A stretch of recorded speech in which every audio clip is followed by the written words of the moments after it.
Et on est dans Siman Taf Kuf Nun. La différence entre les 4 Ta'aniyot et Tisha B'Av.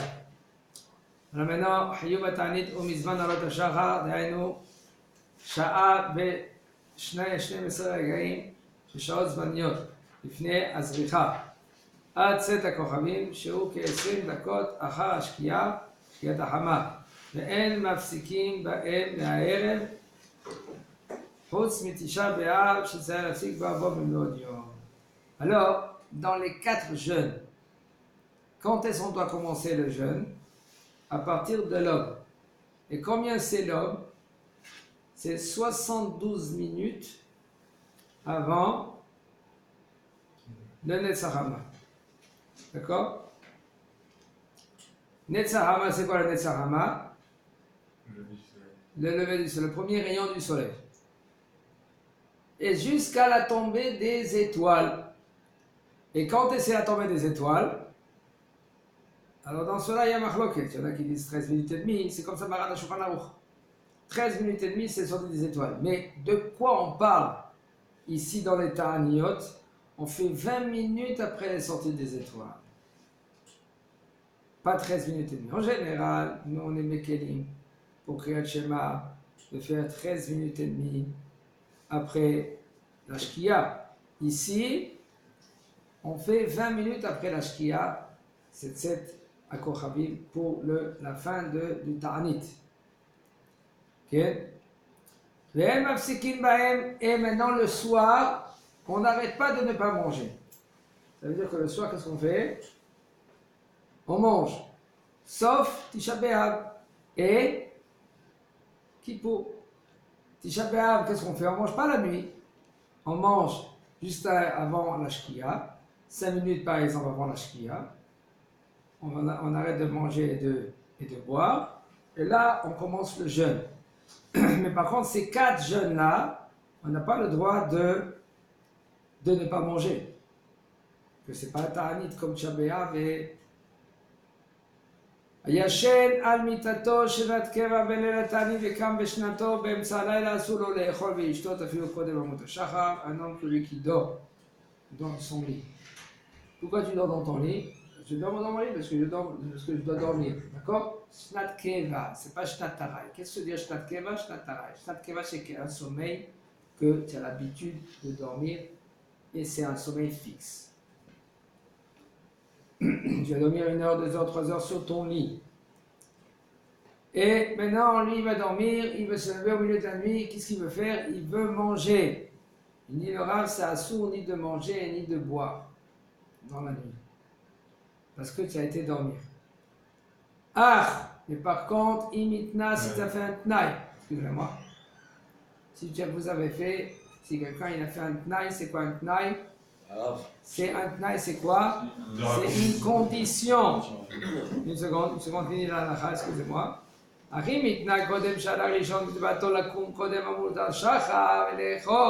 Lui il dit, écoute, je vais dormir maintenant 10 heures du soir, d'accord, je vais me lever à 4 heures du matin, et c'est avant l'aube, et là je vais manger, je vais boire, alors c'est moutar, on parle d'après le pshat. D'après la halakha, c'est moutar de se lever 3-4 heures du matin, de manger, de boire. כן? וכל זה על פי הפשט. אבל על פי הזוהר הקדוש, אין לאכול גם על ידי התנאי. ודאפרי le Zohar הקדוש, quand on n'a pas le droit de manger, même si tu as fait une condition. C'est quoi le problème? On n'a pas le droit de manger avant de faire la tfila. Pourquoi? Parce que c'est comme tu fais un bama. Bama, c'est pour faire Avodah Zara. On n'a pas le droit en premier. La première chose qu'on doit faire, c'est de prier à Kadosh Baruch Hu quand tu te réveilles. Là maintenant, le bonhomme il se réveille, même que c'est avant l'homme, quand même. Et qu'est-ce qu'il fait? Il mange. Et là, c'est soi-disant, il est bien rassasié, tout cela. Là, ça s'appelle Kilou Gavdan, Ge'e. Ge'e, ça veut dire orgueilleux. Et là, tu n'as pas le droit maintenant de prier, maintenant avec le ventre plein. En disant, voilà, hein, je suis là, devant un Kadosh Baruch Hu. Mais je vois Kilou Bama, Kilou Bana Bama, comme il a construit un hôtel. כן. oui, זה הלכה לצום? זה הלכה, זה חייב, לא? כן, חייב. אסור לפרוש גדר. אסור. obligé de jeûner. Un homme qui איזה ne pas צום אנחנו לא חייבים לצום אותו? לצום, tous les tzomot, il y en a c'est 4 le tzomot, Torah, et on maintenant il y verra. a un 5e que c'est tzom de Ta'anit Esther, ça c'est minhag, et de ce minhag là on est obligé de faire le minhag, et on est mekelim dans ce minhag, si c'est quelqu'un qui a mal aux yeux par exemple, ou quelqu'un qui est très malade, pas malade on parle à tel point que, c'est sûr que dans les 4 tzomot, dans les autres tzomot, si quelqu'un il est très malade, c'est sûr qu'il n'a pas le droit de jeûner, il faut faire très attention, quelqu'un il est dispensé à jeûner, il jeûne, il se met en danger, il n'a pas le droit. On va le gronder de Bachamay. Un homme que lui, il n'a pas le droit de jeûner. Le docteur il a dit, écoute monsieur, tu as enlevé les antibiotiques. Les antibiotiques, tu es obligé de manger. Non, mais tu sais pas, je suis obligé, de ça, Asara Betevet, d'accord. Asara Betevet, tu n'as pas le droit de jeûner. Pourquoi? Tu prends des médicaments, tu es obligé de manger. Et lui, non, il ne mange pas, il se met en danger. Et même que peut-être, c'est bon, il passe, d'accord, ce jeûne-là, bien comme il faut. Des fois, 1, 2, 3 ans après, il y a des conséquences. Il y en a une femme, elle était un peu âgée, pas, je crois, 60 ans, et elle a jeûné. Mais les docteurs ils disent 4 ans après, elle est partie. À cause de la commencée de ce jeûne-là, d'un des jeûnes qu'elle a pris sur elle, le corps, il a reçu un coup. Quand le corps il est faible et tu lui mets un coup, une pression, il lâche. Alors c'est une question rien de temps. Des fois il ne peut pas se remettre, pas reprendre. C'est pour cela c'est tout le temps d'être conseillé à être avec un docteur qui est religieux si c'est conseillé, si c'est possible. Sinon, il y a des poskim que eux, on parle des grands poskim qu'ils ont, ils ont tous les cachets qu'il faut, tous les notes, tous les cachets qu'un homme qui prend. Est-ce que lui il peut jeûner ou il ne peut pas jeûner? Des fois c'est un petit truc de rien du tout, mais ce petit truc de rien du tout, ça peut emmener des grandes choses, difficultés après plus loin. C'est pour cela, au chemanten et nafshotechem. Mais quelqu'un que Baruch Hashem il est un peu fatigué, va te reposer. Fais tchouva, il a mal à la tête, va prendre après le Doliprane. Et encore, tout ça, tous les jeunes, c'est à gérer. On n'abuse pas, on ne dit pas à un enfant, comme nous, on entend beaucoup des histoires avec des enfants. L'enfant, il a 8 ans, papa, il a dit, écoute, tu es obligé de jeûner. Si tu veux qu'on a Shlombayt à la maison, tu es obligé de jeûner. L'enfant, il a 8 ans, mesquin. C'est Bekoshi, il se tient sur ses deux pieds, maintenant il va écouter papa, okay, parce qu'il veut Shlombayt à la maison.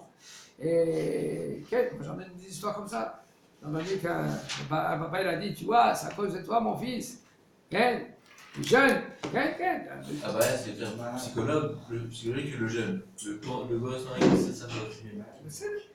C'est pire que le même qui jeune. Parce que le papa, des fois, il est dans une difficulté, il ne sait pas où attraper, où prendre. Et la première chose qu'il prend, maintenant, c'est son fils qu'il a pris. Il a dit, écoute, prie pour nous. Et maintenant, qu'est-ce qui s'est passé? L'enfant, maintenant, à l'âge de 8 ans, il commence à jeûner. Et c'est grave, il faut savoir, on n'a pas le droit de laisser les enfants jeûner. Même que les enfants, ils jeûnent. Même que les enfants, à l'école, ils vont, t'as jeûné, non, moi, et puis ils jeûnent, ils mettent un morceau de pain dans la poche, comme ça. Moi j'ai jeûné, tu vois, j'ai rien dans la bouche, en fin de compte, il y en a qui mangent, mais il y en a qui ne mangent pas, parce qu'ils sont sévères, ils sont droits et tout cela, et ils se mettent en danger. Alors qu'est-ce qu'il fait papa et maman?